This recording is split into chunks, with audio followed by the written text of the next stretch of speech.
is Warriors Anonymous. Once again, it is on. We are back. The Warriors are back. And the drought is broken. The curse is gone. We are free, people. We are free. What a beautiful thing. This podcast is brought to you by warriorsanonymous.co.nz.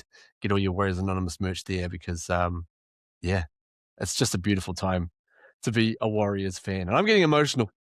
And it's still, it's only a couple of days, since the game itself. But boys, let's launch straight into it because we've got a bit to cover.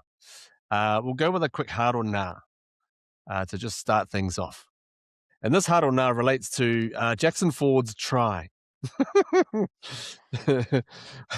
Was it a try or was it not a try? Hard or nah? Isaac, we will start with you, bro, because you got the beautiful jersey on. Nope. No try.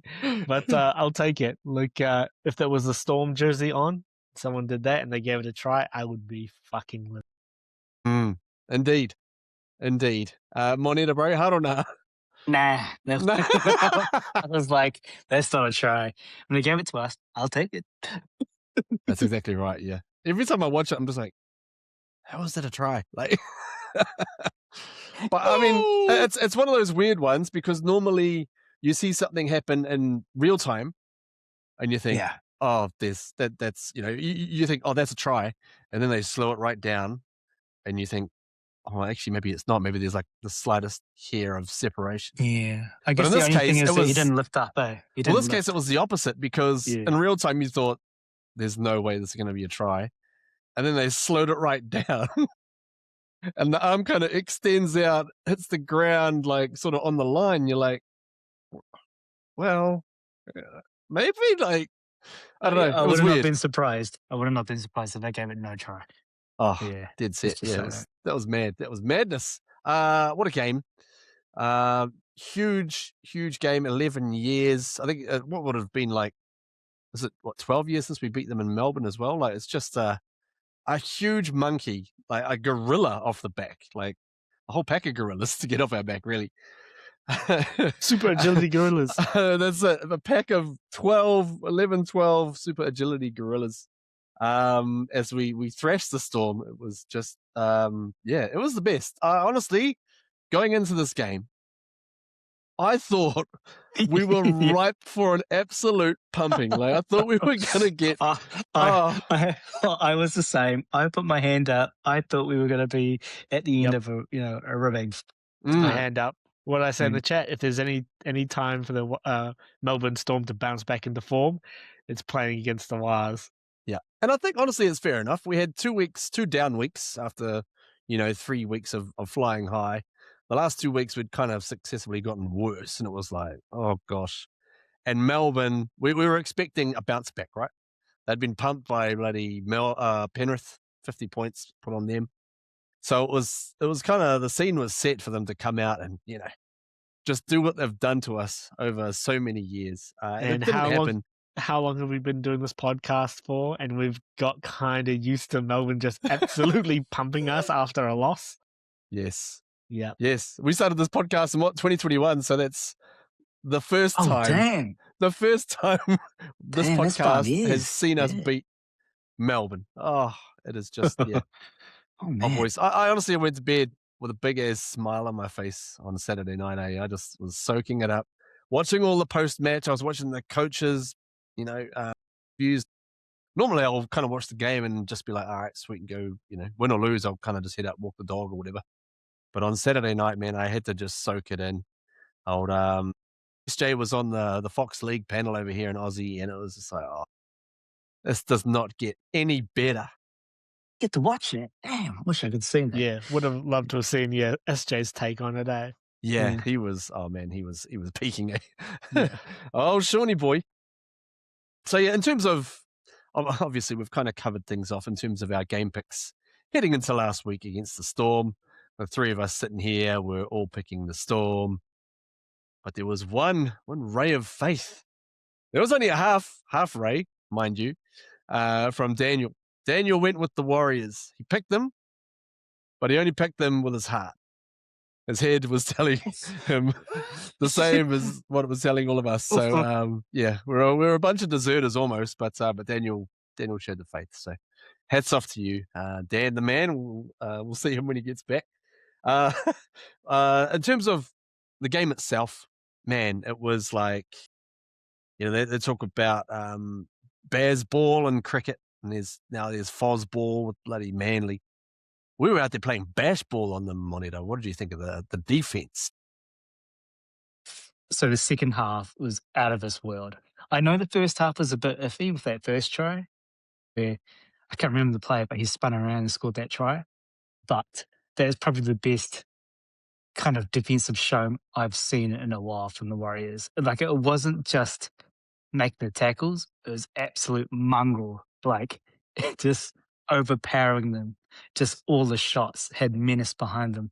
And just again watching a couple of tackles from CHT, but my favourite was RTS on our new recruit for next year.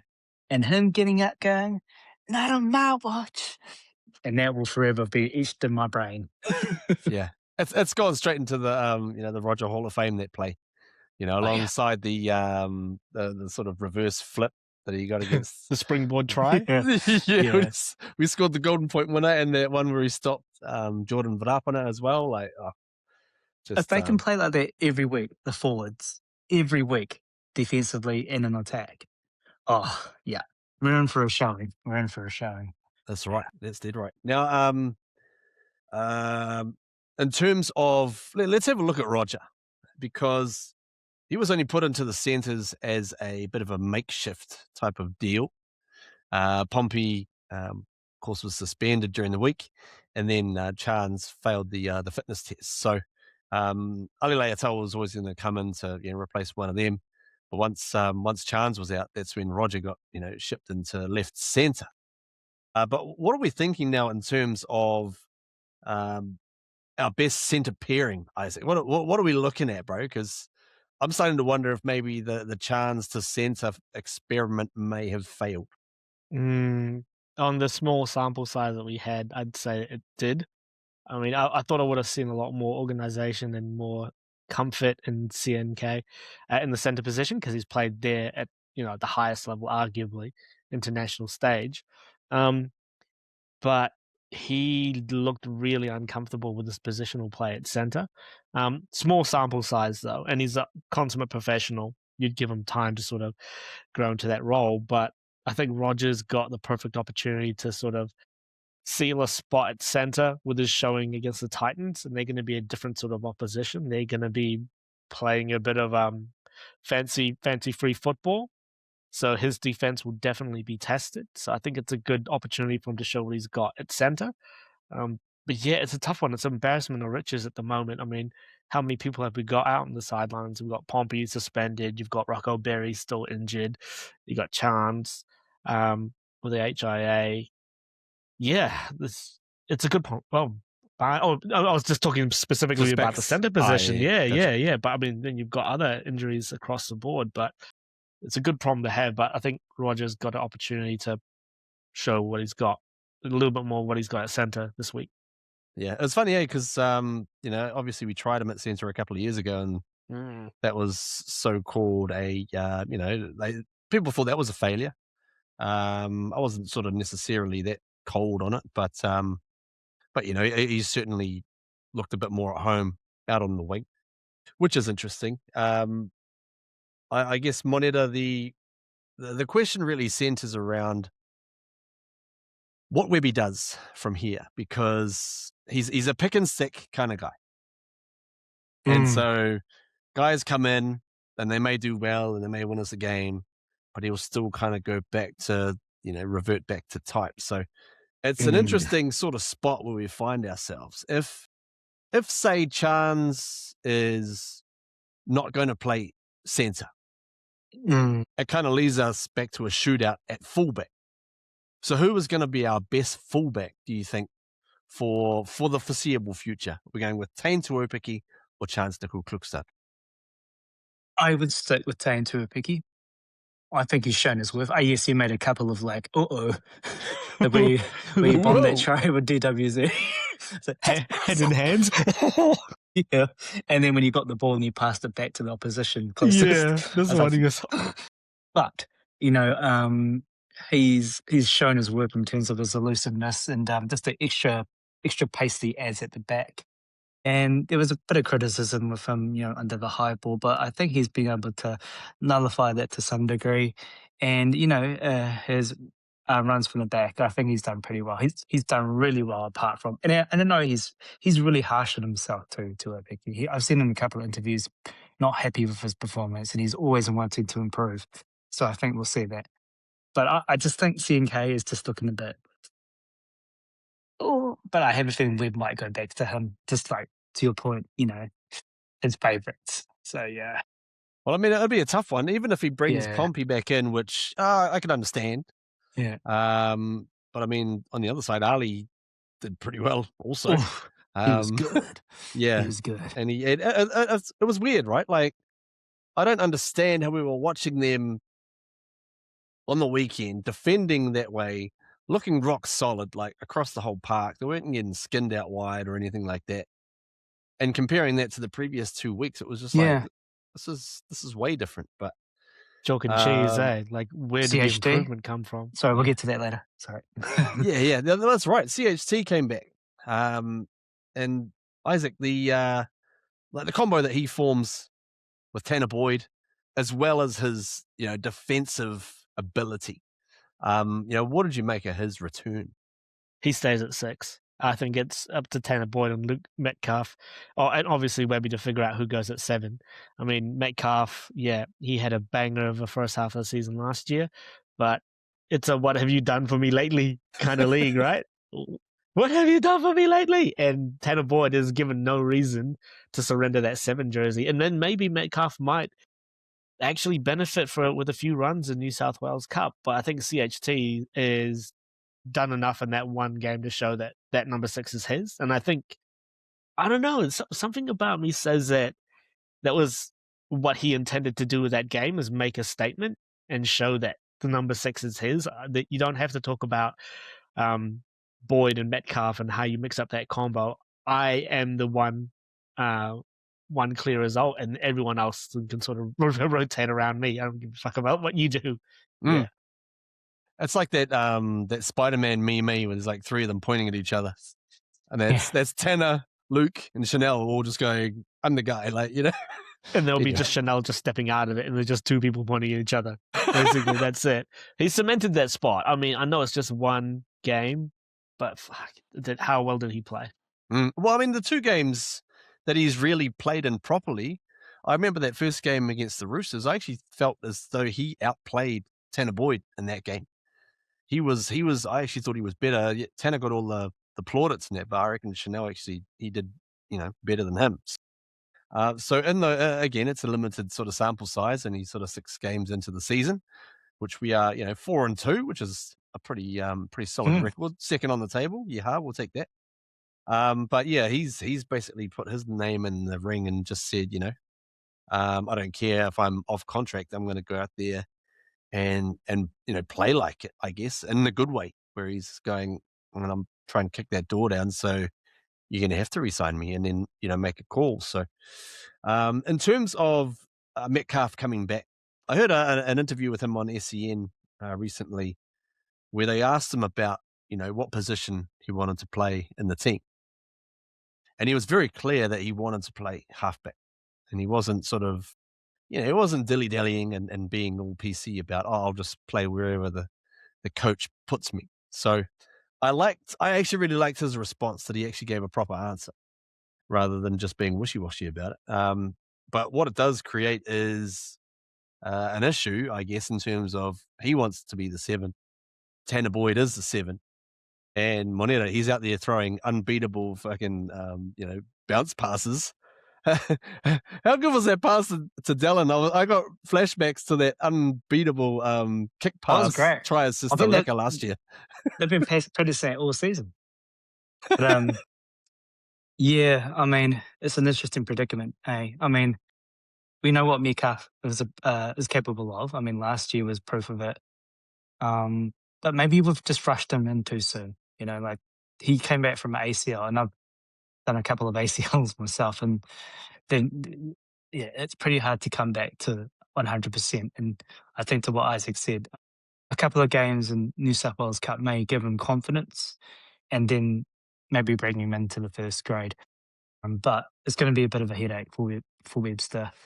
I think CHT's at number 6 is pretty much, I think, is cemented. Like to your point, the 2 games he played in and the game he just played previously, we've won with him, and his defense is outstanding. So, and he almost set the mongrel for the team, I think, to some degree. But yeah, it's going to be tough. I think but always good to have a bit of competition, right? It pushes people to play better. So we'll see how that goes. Well, it does, Yeah. but it kind of also it ups the pressure a little bit, because a lot of the chat during the week, people were angry about how we'd just thrown Metcalf straight back in there, and all of a sudden things had just dropped off significantly. So Again, all the, but Isaac's it's sample size, right? He played 2 games, right? So give the man. ACL's bloody hard to come back from, but I do think maybe we're rushing him a bit too soon, judging from his performance. But we know he's capable of more, and I think it's a bit unjust for people to just throw him into the ocean and think he's a shit play and stuff like that. Some of the comments have been pretty harsh, forgetting what he's done last year. Yeah. just putting the psychic hat on for a moment, Isaac. What do you reckon, man? When Luke comes back the next time, we're going to have obviously Chanel. We're going to have Luke. Going to have Tanner Boyd. There's only going to be 2 spots in the starting lineup. How do you think Webby works that? What do you think he's going to? Who is he going to put where? Again, I think there can only be one scenario. I think CHT is a lock. I don't think he goes anywhere. I think what Webby will do, and it'll probably be maybe a bit of pill for him to swallow, is he'll not send Luke, but he'll let him get some miles under his belt in New South Wales Cup. Look, Tanner Boyd did the same last year. No complaints from him. He was a team man. He bid his time in New South Wales Cup, played the house down. It was called up to the first grade when needed, did well, and he deserves the right to steer the ship for the moment. I know as much as Lukey wants the mantle of the 7 as bestowed upon him by Sean Johnson, it's he's got to earn it just like everybody else. Everybody's going to earn their jersey, unfortunately. And it's like I said, what have you done for me lately? Tanner's won games, and he steered the ship really well. So it's his jersey to lose. And it's a long season. Injuries happen. Yeah. We've had a ton of injuries already this season, Luke Metcalf himself. So he'll get game time. But I think, restricted free agent almost type thing, It's, Tanner will start for the foreseeable future. It's a shame there's no draft picks, in the NRL. Yeah. We could trade out a halfback for a first round pick or something like that. Yeah. I mean, he would get some he'd get some dollars out in the open market, Metcalf would get some good players out of it. But yeah, we all love him, right? But Tanner Boyd, it's been amazing. Yeah, dead right. Moneta, have we perhaps we've seen glimpses of it? Have we seen the arrival of the demigod? Yeah. Judging by the second half performance, I'd say so.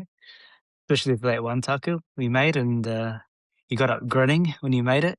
I loved that. And just his his runs with the ball, they were awesome. Bumped Harry Grant off. Fuck it, I love that. I love I that. fucking I love hate Harry that. Grant. I think it's a grub. Yeah, Harry Grant. But yeah, all the forwards, all the young forwards like Laban and Deka Halasima, I think they're all showing their worth, those young lions. And it gives us confidence for the future. Like they've been playing together for how long I don't know, but like forever. And it's showing its fruits at the moment, I think. But it'll be interesting again, like when Cape Ball comes back. We've got a few more people. What do we do? That's where I'm going. Ooh. Yeah. Yeah, that's a good question. It's funny when you were talking there, You reminded me of a little text exchange between myself and my old man. And we were talking about the Warriors thumping the Storm and that. And he said, oh, almost felt sorry for them. And I was like, never. I never felt sorry for Never. them. What about Tennis Tower Smith, though, as well? Fuck, he is good. He has just come on in leaps and bounds in the past few games, too. I don't want to say this, but I saw him in the celebrations in the changing room. He took a shooter. Him, he's like, cut. Hey. It's like he's got another yard of He's like a pace in this granite. year. Yeah. Not only He's is he a granite. big guy, yeah. Yeah, it's like he's been doing sort of those agility drills hard out over the off season, and just now he moves around really well. Yeah, he's good, man. He mastered the basics of straight up the guts, but now he's adding things to his game, which is that's a scary prospect. He's another one of these young lions coming up in the queue of young lions. Isaac, bro, what are we thinking for this week? We've got Capewell due to return. About looking to slot him in. I'm firmly in the I don't want to change a damn thing to what we just did. But what are you thinking about in terms of bringing in Capewell, and then where do you put him and who do you take out? I would put him in the spot where Murata was. I'd take Murata out. I mean, he's been a good player. He's been a good club man. Going to Newcastle, perfect for him. 3-year contract in the dollars. His defense was still a bit suspect to me. And he's been like that for a long time. I know he adds a bit of cut and thrust in the second row position, but I'd like to see a little bit more stability, and that's where Capewell comes in for me. The only problem that leaves you doing that is Murata takes the bench spot, and who drops out? Arguably, it's going to be maybe Laban, but I thought Laban played really well too. It's almost to the point where I hope that Murata just gets an injury so it makes it easy. I know that's not nice to say, but these young guys, these young bucks, they're just providing so much, and there's a different sort of energy when they come on the field. That are we going to really lose too much if Murata doesn't make the team altogether? I don't know. It's being harsh, but I'm being honest. Yeah. It's a funny one, isn't it? Like how we went 3 games, bang, bang, bang. We were great. Next 2 games, it was almost like we reverted back to who we thought we were. And then in this game, all of a sudden, turn the dial up again. Moneta, what's behind that? What's the mentality? Is it the fact that we have guys who are kind of almost the backups being forced to come in and play, and they're just playing for their livelihood? Yeah, I think there's an element of that, but I also think with the Storm, what I found interesting, when Fish was getting interviewed during the week, he didn't show any nervousness about the game. Like the way he answered about, he was saying, "We're looking forward to this. We're looking forward to the challenge." Something about like there's this quite positivity about him, and so I bet there was a lot of people who were quite pessimistic about our chances. I think this game there's an element of making up for the last 2 games and how we played, because I know they talked about their defense was not up to scratch, and I know Webster, looking back at his interviews, was not too pleased with some of the efforts. But I think it shows our depth again. I think we haven't had this kind of depth within our squad for like a long time. We were so reliant on a few key players, but now I think we've got a lot of people who can come up and back up into play. So one depth, and I think they had something to prove on Saturday. They sure did. Yeah. So yeah. I think another point as well is a lot of these youngins that came through, they don't have the fear of the Storm, like maybe other seasoned players. Yeah, good point. They'd been there, done that, and just got their ass kicked. I mean, going through the motions of going to Melbourne, we've got destroyed here. You kind of set yourself up to fail, but these young guys don't have that experience. I do want to say Fish, I think, played pretty well too. Fish. I thought he played well. Yeah. Yeah, I find that a really interesting point there, Isaac, about the fact that these guys coming up, Dimitrik and Leka and Laban, these are guys who are they're actually used to coming up through and winning. You know, Mm. they don't come through and know anything about losing or what's gone before, or 11 years. That's a quarter of our lives. We just waited Yep. to get one win. Oh my god, I'm so happy. One point that Daniel has raised, just to keep us in check. His point, I'll get you to talk about, Isaac, is that we must beat the Titans this week. We have to. I mean, they're another cursed team for us right there, just in a different way. As in, I mean, Melbourne are like the best of the best, and Titans arguably for the past how many years have been almost the worst of the worst, but they beat the Warriors. If we can't beat the Titans, it kind of erases all the hard work and everything that was achieved beating Melbourne. And there's some pretty high stakes going into this game. I know a lot of the time people think the Titans is just shit, but when it comes to the Warriors, they grow a leg. And wouldn't you know it, in the weekend, they put 50 on Parramatta. I know Parramatta aren't great, but they put 50 on and they look good doing it. And a couple of their standout players from that game have been massive problems for the Warriors, like Jaden Campbell, Keanu Kinney, who I think I remember absolutely tore us to shreds the last time he played us. So forget Melbourne. We can celebrate it till cows come home, but now's the time for the team to forget it, move on to the Titans, but maybe take the same mentality, like go out there and just fucking punish them, eh? Like show them, play them the way we played Melbourne. Just fucking go out there and hit them hard. Yeah. Is it a case, Monitor, of just maybe moving into the next game and not necessarily taking confidence, but just more just taking belief? Yes, we can do this, Yeah.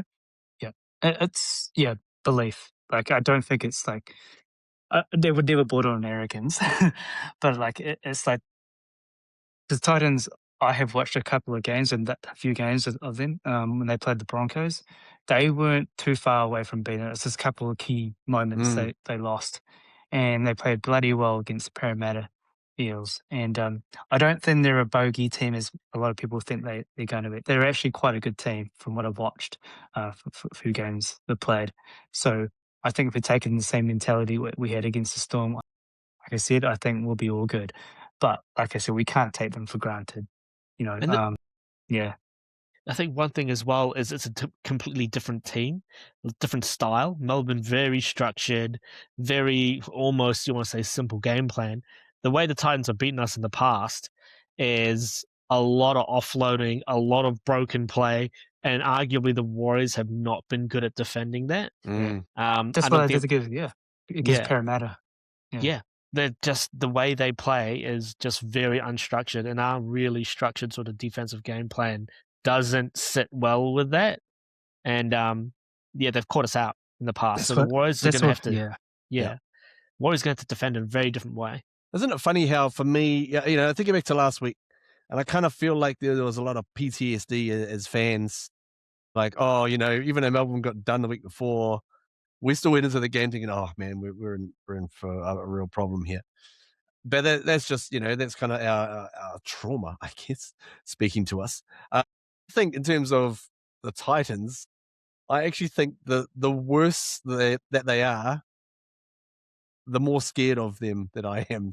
Mm-hmm. The fact that they're actually going all right, I'm like, okay, that makes me a little bit less scared. Like if they were like, I remember we played them and they were 0-7. And they came over and bloody, rolled us on friggin', was it Anzac Day or something like that? One of those games a couple of years back. And it was A milestone game or something like that, eh? Yeah, Well, they ripped us apart. Yeah. Oh, bloody hell. It was madness. But in terms of the game picks, despite all of the, sort of worry, I guess, that we have about the Titans, we're all picking this week the Warriors. We're back on the bus. We're back on the wagon.